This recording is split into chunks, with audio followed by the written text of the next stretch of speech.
Hello and welcome to 108 with AJK.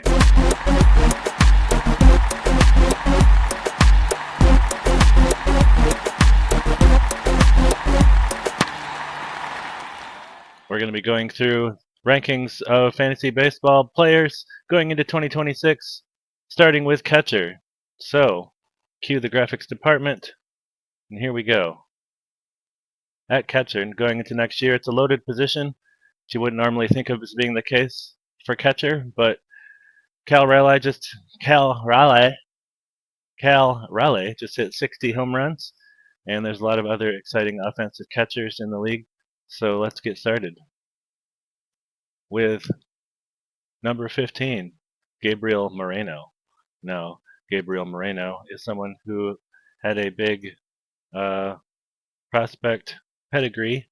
He had a 60 hit grade as a prospect, which, if you're not aware, scouting grades go on a 20 to 80 scale. Generally, anything above 55 is kind of like a really good major leaguer. So 60 as a hit tool for a catcher is real good.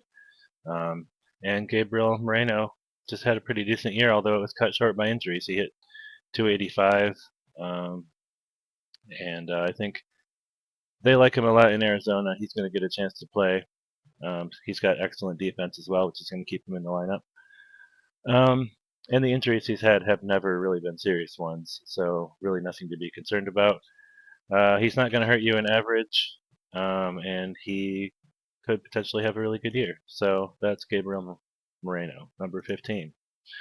Number 14, we have the new kid on the block, Sam Basallo, with the Orioles. Now, this is a little bit of a weird situation because we don't know how much he's going to play, but they did give him an extension, so you would expect him to make the major league team. And whether he's playing catcher, first base, or DH, I expect him to be in the lineup. He put up elite exit velocities in the minors. But again, he is unproven in MLB, and he has possible playing time questions. So that's why he's not higher than 14. But he did hit 23 home runs in 270 at-bats in AAA in 2025. So, Sam Basallo, one to look out for. Number 13 is Yainer Diaz. I believe I'm saying that correctly. So he had a little bit of an off year last year, so he may be down in some people's eyes. But I did notice that his batting average on balls in play, or his BABIP, was 60 points lower in 2025 than from 2024, and that's something that can often be based on luck. So his 2025 BABIP was actually 15 points lower than league average. I expect that to come back up, and he'll probably be hitting close to 300 again, which I feel like you will kind of take from your catcher. So Yainer has some negative qualities. He doesn't walk enough, and he hits a lot of balls on the ground. But he's still just 27 years old next year, and as I said, he could hit 300, and that's pretty good for a catcher. So that is number 13, Yainer Diaz. Next, we've got Hunter Goodman, which I think some people are going to have him a lot higher on the list. He did just hit 31 home runs with 91 RBI. So I might move him up a little bit in categories leagues. But the thing is, I expect him to regress. He has some bad plate discipline, which is going to catch up with him. He did have an inflated batting average on balls in play as well, which I would expect that to come down. So he's probably not going to hit 278 again. Probably not going to hit 31 home runs again either. I feel like the book is kind of out on him at this point, and I expect him to not do nearly as well in 2026. But then again, I do expect him to do well, which is why he is at number 12. So looking at it one way, in a 12-team league, that's the last catcher in the league. But putting it another way, there's a lot more major league teams than that. So from a fantasy perspective, he may not be elite, but in real life, he's still probably one of the top catchers in the league. But I digress. Number 13 is, number 11. I'm counting backwards. Dillon Dingler is number 11. Now, Dillon Dingler is someone who's an excellent athlete. He's very durable. And he actually underperformed his expected stats metrics last year. He had a 301 expected batting average and an 847 expected OPS. His actuals there were 278 and 752.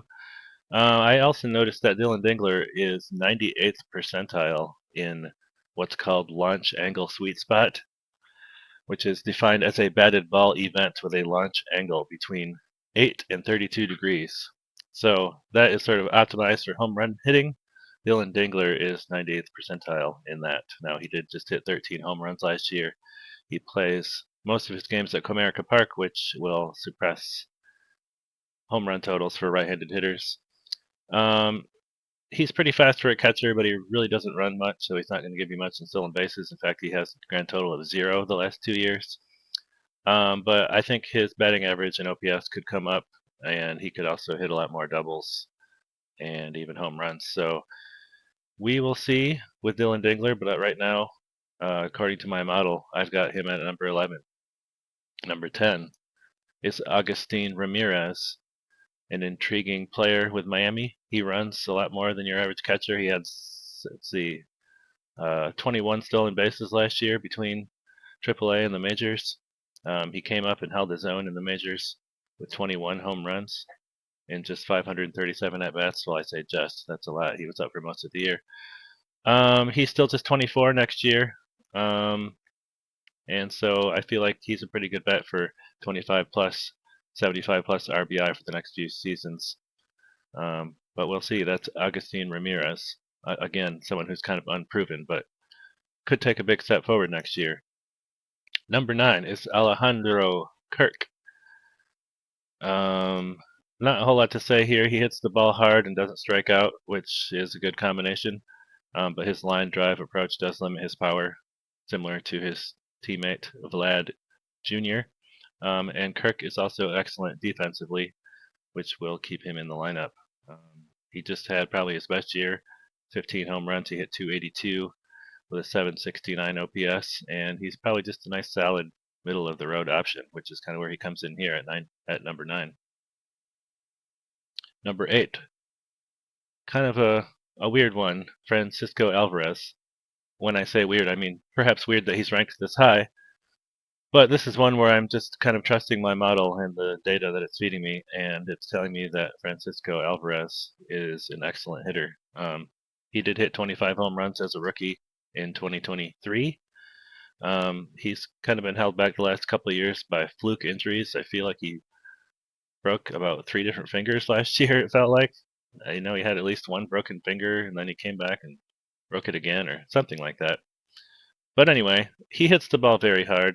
He does have some swing and miss in his game, and as a result, his batting average has not been great. But he could be a good bet for a lot of home runs, and if he can stay healthy, I expect him to have a good year. Number 7, William Contreras. He should be fully healed after kind of an injury-plagued 2025, but even in that, he still had 17 home runs and 76 RBIs. He's another guy whose launch angle limits his power potential. His high is 23 in 2024, but he has good on-base skills, and he's still just under 30 years old. It feels like he's been around forever, but not the case. He made the majors at 22, so he's definitely a solid option, and he could end up finishing higher than this, but for now, I have him at number 7. Number 6 is Shea Langoliers, a guy with big home run power, but who also strikes out a lot. He made big improvements this year to both strikeouts and on-base percentage. And he's playing his home games in a tiny minor league stadium for the foreseeable future, I believe. I'm not sure when that stadium situation is being resolved, but I'm pretty sure that the Athletics are going to be playing in the small park again next year, which should help Langoliers. Now, he hit 31 home runs last year and 29 the year before. Last year was just high in batting average at 277, which kind of feels like the ceiling for him. But we'll see. He's a good option with a good power threat from your catcher position. Number 5 is Will Smith. Now, this is kind of where the model has him, but I almost felt like I needed to come up with reasons not to rank him higher because he just had probably a career year, so he's probably due for some regression. He's on the wrong side of 30 now. He doesn't get as much playing time as some of the other offensive catchers around the league because the Dodgers, of course, have Ohtani at DH. So he can't play there on days when he's not catching. So as a result, he tends to not have quite as many at-bats as some of the other catchers around the league. That being said, he is a good bet for around 20 home runs every year, and he hit almost 300 last year with a 900 OPS, 901 to be exact. But to my earlier point, he hasn't played over 130 games in a season since 2022. He's a really good on-base guy. And one thing I noticed in my research is that he's had really low bat speed, like historically, every year, and it doesn't seem to affect him. Like last year, for example, he was in the 19th percentile of bat speed, and he still hit 296 with a 900 OPS and all these other things. So kind of weird, but not everybody makes sense as far as how they get the results. And Will Smith gets a lot of results, and he clocks in at number 5. Number 4 is Ivan Herrera. Now, I think he's losing catcher eligibility in some leagues, so check your rules, check your formats. But Ivan Herrera is one of the best bets at the catcher position if he is eligible at it. Also, he hardly plays in the field due to the fact that he DHs a lot, which is why he's losing eligibility in some of these leagues. But he is another good on-base guy who doesn't strike out a lot and hits the ball hard. And not a lot to say there. He's just a really good hitter, and he doesn't have to deal with the wear and tear that some of these other guys do. So even if you are playing him as a DH on your fantasy team, still a good, solid bet. Number 3 is the 2025 National League Rookie of the Year, Drake Baldwin. This is another one that feels like a possibly aggressive ranking, but I'm kind of just trusting what the data is telling me. And Shea Langoliers has great batted ball metrics and bat speed. He had 80 RBI as a rookie and 810 OPS in his age 24 season. Now he kind of played Sean Murphy right out of the lineup a lot of the time, so I feel like he had some playing time concerns that were possibly assuaged a bit with that. And they're not going to have Ozuna to take up DH spots either, so I don't think playing time is going to be a problem for Drake Baldwin, and I expect him to have another good year. Number 2, Ben Rice. Now, he's kind of the darling of the fantasy baseball community right now due to the ridiculous StatCast metrics he put up last year. Over 95th percentile in xWOBA, x batting average, expected slug, average exit velocity, and hard hit percentage. Over 90th percentile in barrel percentage, launch angle sweet spot, and chase percentage. He was on a 33 home run pace last year. If he would have played more, which I expect him to next year, unless something changes, I expect him to be the Yankees' regular first baseman next year. So playing all those games in Yankee Stadium is going to help him. According to one thing I saw, Yankee Stadium should add 15 to 20% more home runs for left-handed hitters. So Ben Rice is a guy who he's got everything teed up and he's ready to go, and he should hit the ground running next year. And baseball's baseball, so he could have a month-long slump to start the season and get sent to AAA or something crazy like that. But all evidence points to Ben Rice having a big breakout season, and that's why I have him number 2 in my catcher rankings, which means that number 1, of course, Cal Raleigh. Who else could it be? He just hit 60 home runs as a catcher and as a switch hitter, most ever on both of those, most ever by Seattle Mariner. And I mean, look, he's probably due for some regression. He's probably not going to hit 60 home runs again. So, but before that, he had been hitting about 30 a year. I mean, he just doubled his home runs. That's crazy. Defense is going to keep him in the lineup. He plays pretty much every day, so wearing down is always a possibility. He doesn't have a super high batting average. And I mean, look, there's a good chance he could not be the number one catcher at the end of the year. And in all reality, my model kind of points to Ben Rice possibly having a bigger year, but I just couldn't not put Cal Raleigh at number one after the year he just had. And I mean, the year I frankly expect him to have next year. So that's it. That's my catcher rankings. I hope you enjoyed it. I hope you pay attention to all of the other rankings that are going to be coming out in the near future, and hit that like and subscribe. And I hope you enjoyed the content. This has been 108 with AJK.